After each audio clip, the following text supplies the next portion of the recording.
A few years ago, something strange happened involving my best friend.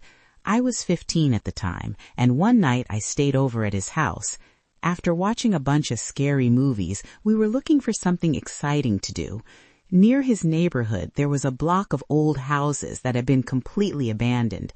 The entire area was in terrible condition and was scheduled for demolition in just a couple of days so new houses could be built. The site was fully fenced off, with warning signs everywhere telling people not to enter.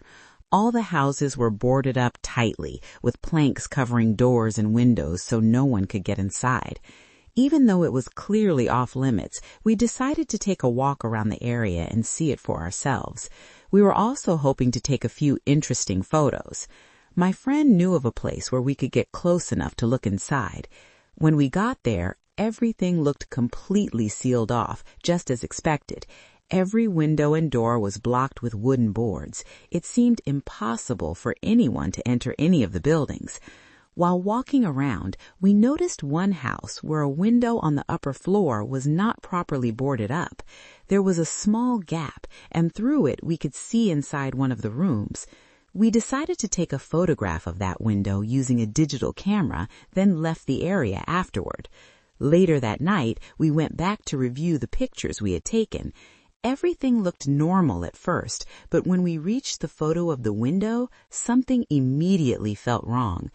Inside the image, there was a woman standing in the room. She was wearing a brown raincoat, her skin looked extremely pale, and she had long black hair.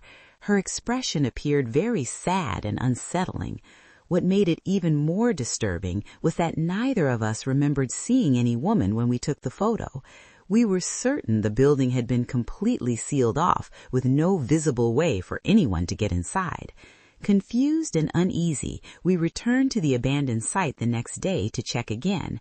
We carefully inspected the house with the broken window, expecting to find some explanation, but everything was exactly the same as before. The house was still completely boarded up and inaccessible. There was no sign of any person inside or around it. Nothing suggested that anyone could have entered the building. We never found an explanation for what appeared in that photograph.